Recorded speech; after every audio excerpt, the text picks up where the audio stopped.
भानगढ़ राज्य के सोनपुर गांव में भयंकर सूखा पड़ा हुआ था। गांव की धरती फट चुकी थी और कुएं सूख चुके थे। रामू नाम का एक किसान अपनी बंजर जमीन को चुपचाप देख रहा था। तभी गांव का व्यक्ति बलिया वहां पहुंचा। ओ भैया रामू, कब तक सूखे खेत को देखते रहोगे? मुझे नहीं लगता कि अब हमारा गांव कभी हरा भरा हो पाएगा। यह सुनकर रामू ने निराश होकर आकाश की ओर देखा और गहरी सांस लेते हुए कहा, न जाने गांव वालों से या मुझसे ऐसी कौन सी गलती हो गई है जिसकी वजह से यह सूखा पड़ा हुआ है। अरे अब क्या कहूं रामू, गांव वाले तो अब गांव छोड़ना चाहते हैं, लेकिन किसी के पास इतना धन भी नहीं बचा कि वह अपना घर छोड़कर दूसरे गांव में जाकर बस सके, जीवन यापन कर सके। अब तो लगता है कि जंगल में जाकर घास फूस पेड़ पत्ते यही खाकर गुजारा करना पड़ेगा। यह सुनकर रामू की आंखों में आंसू आ गए। से अपने गांव की गरीबी नहीं देखी जाती। जब भी कोई बच्चा पानी के लिए तड़पता है, मेरा दिल टूट जाता है, अंदर से हिल जाता हूं मैं समझ सकता हूं रामू, लेकिन पानी से ज्यादा इस समय हमारे गांव को अनाज की जरूरत है। पानी तो हम किसी जंगल में जाकर पी सकते हैं, लेकिन आखिर कब तक केवल पानी पीकर जीवित रह सकते हैं? सबसे महत्वपूर्ण अनाज है। यह सुनकर रामू निराश होकर अपने घर लौट आया।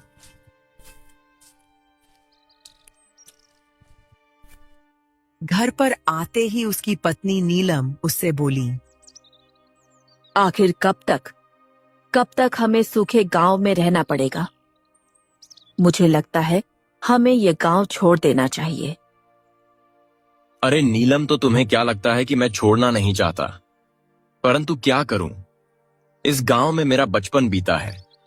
इसी गांव की गलियों में मैंने अपने दोस्तों के साथ शामें बिताई हैं। इसी गांव में मैं बड़ा हुआ। अपने ही गांव के लोगों को छोड़कर कैसे भाग सकता हूं मैं? सोचो, बोल तो ऐसे रहे हो जैसे इस गांव के राजा महाराजा हो।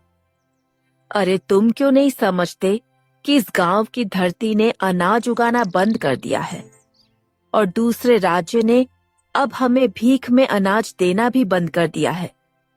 कितनी बार कहा है तुमसे कि जाकर राजा सूरज सिंह से मदद मांगो, लेकिन मेरी बात तो कोई गांव वाला सुनता ही नहीं। हाँ, चिंता मत करो, मैं सुखदेव चाचा से इस बारे में बात करूंगा।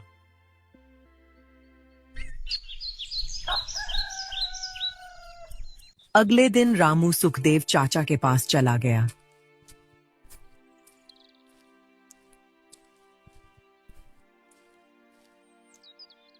बात यह है कि आप तो देख ही रहे हैं, गांव में भूखमरी बढ़ती चली जा रही है।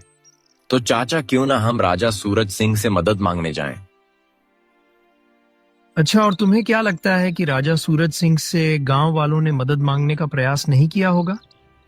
मैं वहां पर स्वयं गया था, लेकिन राजा ने साफ साफ मना कर दिया। उन्होंने कहा कि वह पहले ही बहुत मदद कर चुके हैं, हम और नहीं कर सकते। बल्कि उनके मंत्री ने तो यह तक कह दिया कि हमारा गांव श्रापित है। श्रापित इसीलिए तो 5 साल से बारिश नहीं हुई। बिना मुखिया के गांव ऐसा ही होता है चाचा। कुछ भी कहो, मुखिया जैसा भी था, लेकिन वह समय पर अच्छी सलाह तो दिया करता था। ना जाने वह कहां लापता हो गया और वह अपने साथ साथ इस गांव की खुशहाली भी ले गया।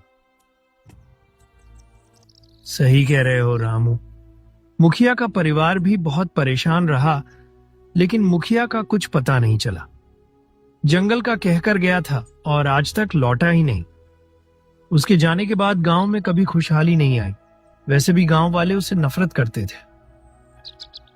हाँ, वो तो इसलिए क्योंकि मुखिया थोड़ा लालची किस्म का आदमी था। पर लेकिन गांव वाले इतनी भी ज्यादा नफरत नहीं करते थे कि वो गांव छोड़कर ही चला जाए। इतना कहकर रामू वहां से चला गया। तभी एक 10 वर्ष का बच्चा उसके पास आ पहुंचा। चाचा चाचा, मुझे भूख लगी है, मेरे घर में 2 दिन से कुछ भी नहीं बना। इतना कहकर वो बच्चा बेहोश हो गया। रामू की आंखों में आंसू आ गए। वो गांव की ओर नहीं गया, बल्कि जंगल की राह पकड़ ली।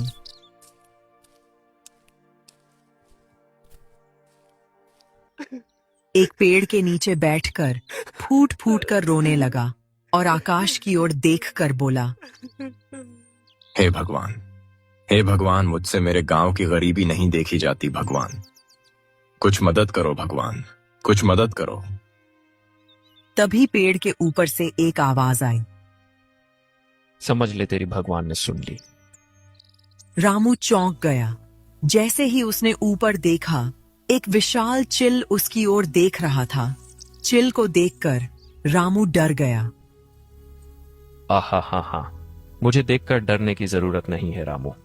कुछ देर पहले तुम भगवान से प्रार्थना कर रहे थे। तुम्हारी आंखों में गांव के लिए आंसू देखकर मुझे बहुत अच्छा लगा। लोग तो अपने लिए रोते हैं, जो दूसरों के लिए रोते हैं ना, वही सच्चे दिल वाले होते हैं। ऐसे लोग संसार में दुर्लभ होते हैं। वो तो ठीक है, लेकिन कौन हो तुम? और तुम तो चिल हो, फिर मनुष्य की भाषा में कैसे बात कर सकते हो? हाँ, तुम जरूर कोई तांत्रिक या तंत्र मंत्र करने वाले जीव हो, है ना? नहीं नहीं, ऐसा कुछ नहीं है। मुझे बस अपना मददगार समझो। अरे लेकिन तुम मनुष्य की भाषा में कैसे बात कर सकते हो? ओहो, अब यह बताने का समय अभी नहीं है मेरे पास। समय आने पर तुम्हें सब पता चल जाएगा। रामू बुरी तरह से डर गया और डरते हुए भागता हुआ अपने घर की ओर लौट गया।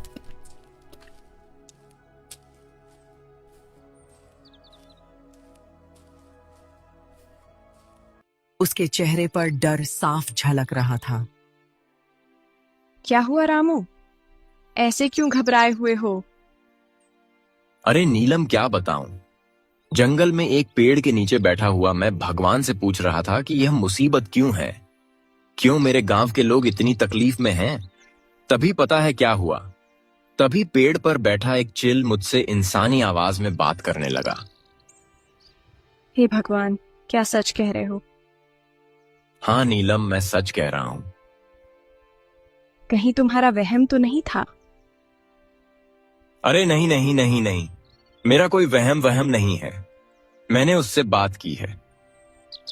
पहले ही हम भूख, गरीबी और भूखमरी से परेशान हैं। ऊपर से गांव में पहले ही तरह तरह की अफवाहें उड़ रही हैं कि यह गांव शापित है। और अब जंगल के पक्षी भी इंसानी आवाज में बात करने लगे हैं। मैं तो कहती हूँ इस गांव को छोड़ देते हैं। क्या भरोसा, कल को कोई चीता भी इंसानी आवाज में बात करने लगे और हमें खा जाए। रामू नीलम की बात सुनकर गहरी सोच में डूब गया। कुछ पल बाद वो धीमे स्वर में बोला, चिल इंसानी भाषा में भला कैसे बोल सकता है? जरूर यह कोई बहुत बड़ा रहस्य है। अगले दिन रामू अपनी पत्नी नीलम के साथ अपने सूखे खेत की ओर चला गया।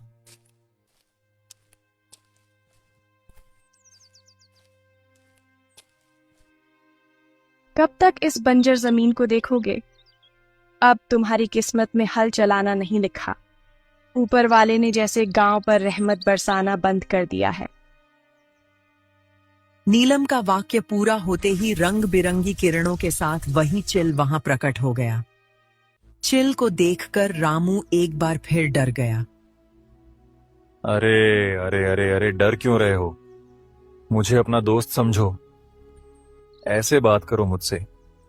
और दोस्त, क्या हाल चाल है? और मैं तुमसे कहूंगा मैं बढ़िया हूं दोस्त। देखो, कल तुम मेरी पूरी बात सुने बिना ही भाग गए थे।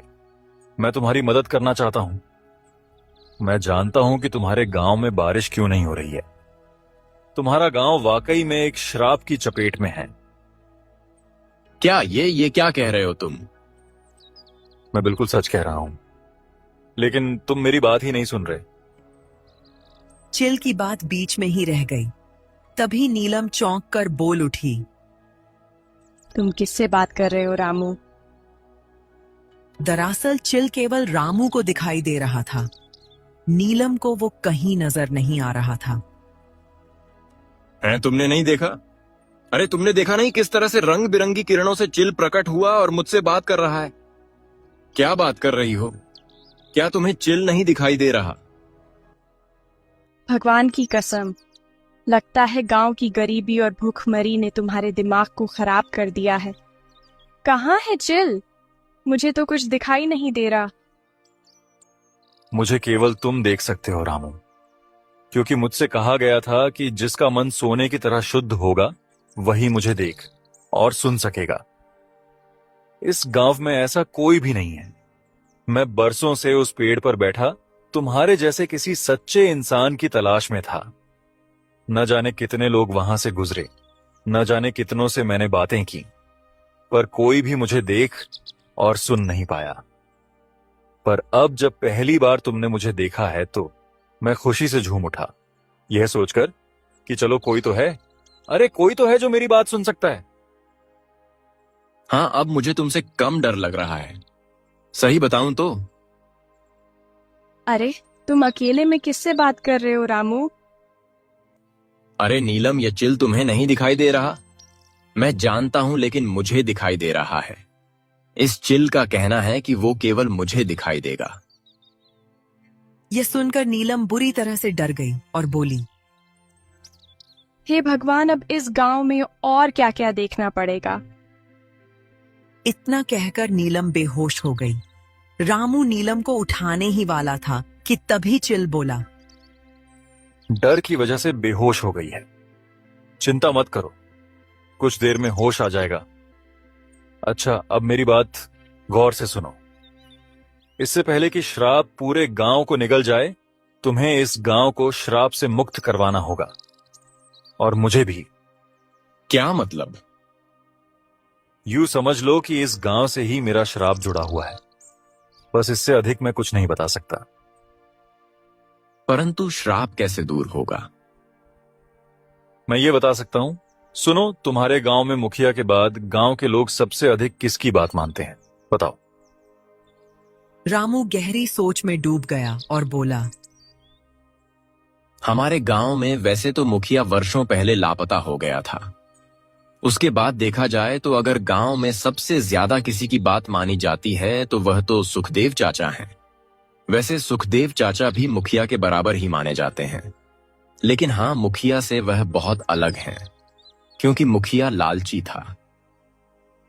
ही और जो दिखता है वह होता नहीं। सुखदेव पर नजर रखो, तुम्हें बहुत कुछ पता लगेगा। सुखदेव की सच्चाई जानना बहुत जरूरी है। क्या मतलब? जो कहा है वो करो। तुम्हारी विचारधारा सुखदेव को लेकर बदल जाएगी, बस नजर रखो। इतना कहकर चिल रंग बिरंगी किरणों में बदलकर गायब हो गया और नीलम होश में आ गई।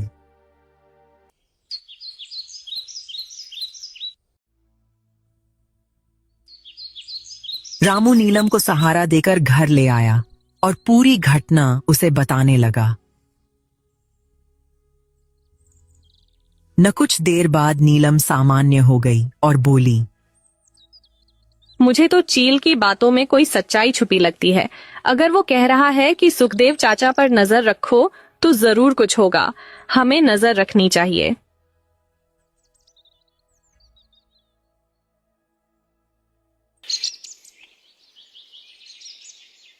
अगले दिन रात के घने अंधेरे में रामू चुपचाप सुखदेव चाचा के घर के बाहर खड़ा हो गया।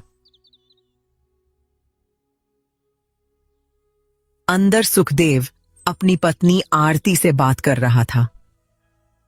आखिर कब तक हम इस गांव में ऐसे ही रहेंगे? तुम्हारे पास इतना धन है, फिर कब तक गरीब होने का दिखावा करते रहोगे और गांव वालों की आंखों में धूल झोंकते रहोगे? अरे बकवास बंद कर आरती। तुझे पता भी है सारा धन मुखिया के पास है। मैंने उसे सारे धन को छुपाने के लिए जंगल भेजा था। वो ससुरा आज तक वापस नहीं आया। तुमसे बड़ा मूर्ख मैंने नहीं देखा। अपने लालची मित्र मुखिया को पहचान नहीं पाए। वो तो कभी वापस आएगा ही नहीं और हम खाली हाथ रह गए। कितनी मुश्किल से तुमने राजा विक्रम के सामने गांव की भूखमरी का रोना रोकर इतना सारा धन लिया था। सोचा था उस धन से अमीरों की तरह जिएंगे, लेकिन सारा धन मुखिया ले गया। ये सुनकर सुखदेव गहरी सोच में डूब गया और बोला,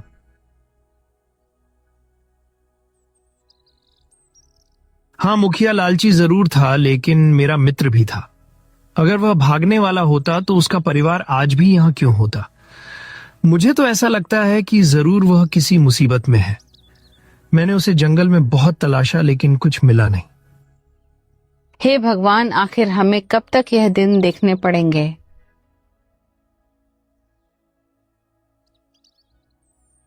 मत भूल कि वह मुखिया भी राक्षस का पुजारी था, और उसी की पूजा की वजह से हमें यह सब कुछ पता चला कि गांव में इतना भयंकर सूखा पड़ने वाला है।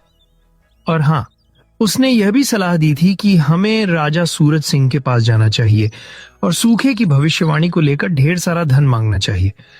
अब क्योंकि राजा विक्रम साधुओं का बहुत सम्मान करते हैं, इसीलिए हमने झूठ बोला कि यह भविष्यवाणी जंगल में रहने वाले एक साधु महाराज ने की है। देखा जाए तो सब कुछ योजना के मुताबिक हुआ था। वह धन लाने में हम सफल हुए थे, और हम चाहते थे कि अपने खेत, अपनी जमीन जायदाद गांव वालों को मूर्ख बनाकर बेच दें और खजाना लेकर यहां से चले जाएं। पर यही तो गड़बड़ हो गई। जब तक हम जाते हमने सोचा कि खजाने को सुरक्षित रखना चाहिए, और मैंने दे दिया मुखिया को कि जा भाई, इसको किसी सुरक्षित स्थान पर रख दे। बस इसके बाद से वह कभी लौट कर आया ही नहीं।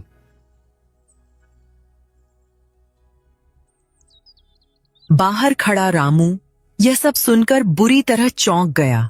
उसके चेहरे की हवाइयां उड़ चुकी थीं। वो दबे पांव वहां से हट गया और सुखदेव के घर से दूर एक पुराने पीपल के वृक्ष के नीचे जाकर बैठ गया।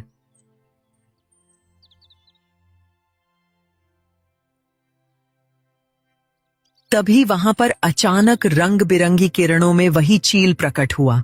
उसकी आंखें चमक रही थीं और उसकी आवाज में एक अजीब रहस्य समाया हुआ था। हाँ, तो तुम्हारा चेहरा बता रहा है कि तुमने सुखदेव और उसकी पत्नी की बातें सुन ली हैं। हाँ, सुनी है, और मुझे यकीन नहीं हो रहा कि सुखदेव चाचा और मुखिया इतने घटिया किस्म के इंसान हो सकते हैं। वो भगवान के नहीं बल्कि राक्षस के पुजारी थे। अब तो मुझे लगने लगा है कि गांव में जो सूखे की भविष्यवाणी थी वह असली नहीं थी। असली वजह तो उनकी राक्षस की पूजा रही होगी।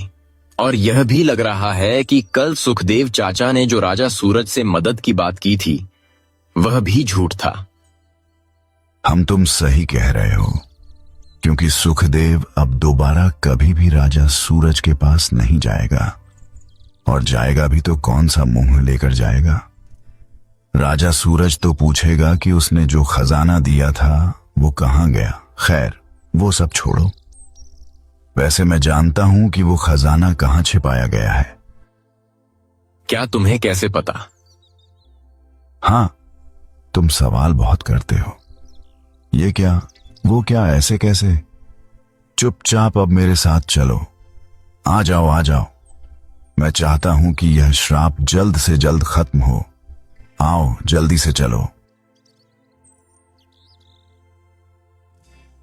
इतना कहकर चील फड़फड़ाते हुए उड़ने लगा और रामू उसके पीछे पीछे चलने लगा। उनके आगे एक गहरा डरावना जंगल था, जहां से पेड़ों की परछाइयां भी कांप रही थीं। चारों ओर काले सूखे उलझे हुए पेड़ किसी जले हुए श्मशान की तरह खड़े थे। चंद्रमा की रोशनी टूटे हुए बादलों के बीच से छनकर आ रही थी।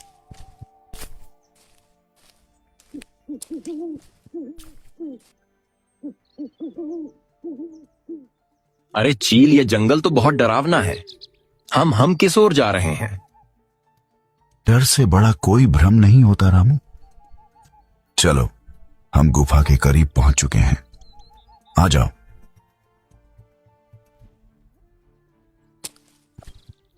रामू और चील जैसे जैसे जंगल के भीतर बढ़ते गए, हवा और ठंडी होती गई। वहां के वृक्षों से काई लटक रही थी। कुछ ही देर में उनके सामने एक विशाल चट्टान आई जिसके बीचों बीच एक अंधेरी और गहरी दरार जैसी गुफा का द्वार था। उस द्वार से भीतर झांकने पर कुछ भी नहीं दिखता था, बस एक ठंडी और भारी हवा बाहर की ओर बह रही थी। ऐसा प्रतीत होता था मानो गुफा स्वयं सांस ले रही हो। इसी गुफा में छिपा है वो खजाना। रामू चील के पीछे पीछे उस रहस्यमयी गुफा में चला गया।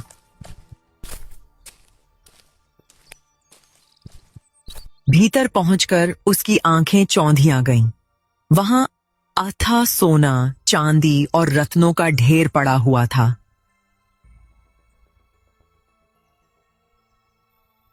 बाप रे, इतना सारा खजाना!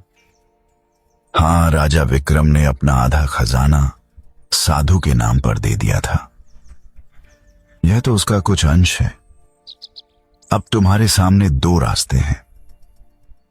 या तो इस खजाने को लेकर अपने गांव लौट जाओ और सबकी मदद करो, या फिर अपनी पत्नी को साथ लेकर इस खजाने के साथ कहीं दूर जाकर जीवन भर अमीरी में रहो।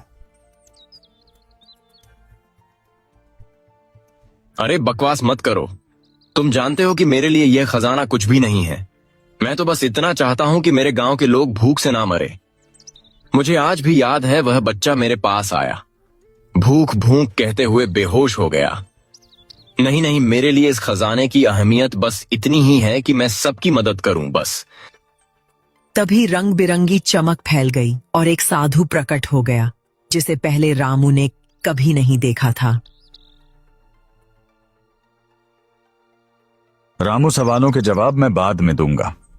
पहले यह बताओ, क्या तू इस खजाने को चाहता है या चाहता है कि तेरा चमेलीपुर फिर से हरा भरा हो जाए और आकाश से पानी की बूंदें बरसने लगे? बता।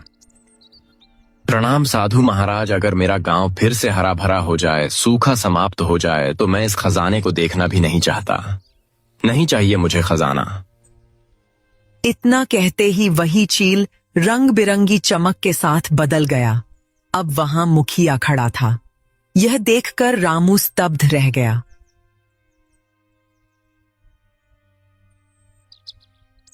मुखिया जी, आप? हाँ, मुखिया ही श्राप की वजह से चील बना दिया गया था। मुझे मुखिया और सुखदेव के बारे में सब पता चल गया था। वो भगवान के नहीं, राक्षस के पुजारी थे। एक दिन राक्षस इनकी पूजा से प्रसन्न हुआ और प्रकट हो गया। राक्षस ने दोनों को बताया था कि कुछ समय बाद गांव में भयंकर सूखा पड़ेगा। उसने कहा कि राजा सूरज से एक भविष्यवाणी के नाम पर खजाना मांगो। राजा संतों का बहुत आदर करता है। बस इसी भौवेखे का फायदा उठाकर मुखिया और सुखदेव ने राजा से आधा खजाना प्राप्त कर लिया। सुखदेव ने ही मुखिया से कहा था कि वह खजाना कहीं छिपा दे। अब मुखिया इसी गुफा में खजाना छिपाने आया था और तभी मैं वहां पहुंच गया।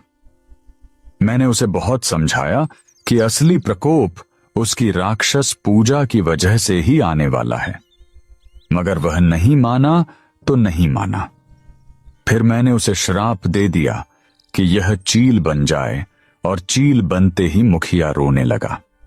तब मैंने कहा था कि जब कोई ऐसा व्यक्ति आएगा जिसका हृदय सोने जैसा निर्मल होगा, वही उसे देख सकेगा, सुन सकेगा, और वो व्यक्ति खजाने तक पहुंचेगा तो मुखिया मुक्त हो सकेगा।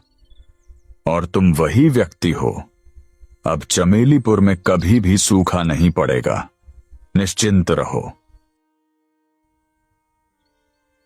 मुझे क्षमा कर दो रामू। मैं अपने पापों की सजा भुगतने को तैयार हूं। मुझे क्षमा कर दो। रामू ने मुखिया को और खजाने को साथ लेकर गांव की ओर प्रस्थान किया। गांव में पहुंचते ही सभी लोग खजाना देखकर चकित रह गए।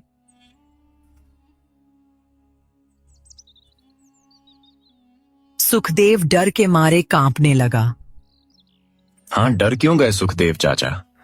तुम्हारी असलियत अब सबके सामने आ चुकी है। तभी वहां राजा सूरज अपने सैनिकों के साथ पहुंचा। गांव में भीड़ देखकर वो चौंक गया। रामू ने राजा को सारी घटना विस्तार से बता दी।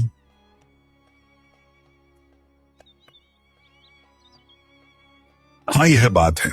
क्या है कि कुछ समय से हमें खबर मिल रही थी कि इस गांव में भयंकर सूखा पड़ा है। हम स्वयं देखने आए, मगर यह जानकर हमें अत्यंत खेद है कि इस गांव के 2 लोग इतने पापी निकले। राजा सूरज ने सैनिकों से कहा कि सुखदेव और मुखिया को बंदी बना लिया जाए। अब यह खजाना मैं तुम्हें सौंपता हूं रामू।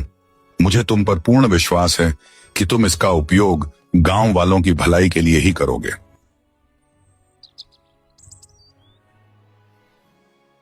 इतना कहकर राजा विक्रम अपने सैनिकों के साथ सुखदेव और मुखिया को बंदी बनाकर ले गया। उसके जाते ही आकाश में बादल घिरा आए और घनघोर वर्षा होने लगी। खेत लहलहाने लगे, तालाब भर गए और चमेलीपुर फिर से हरा भरा हो गया।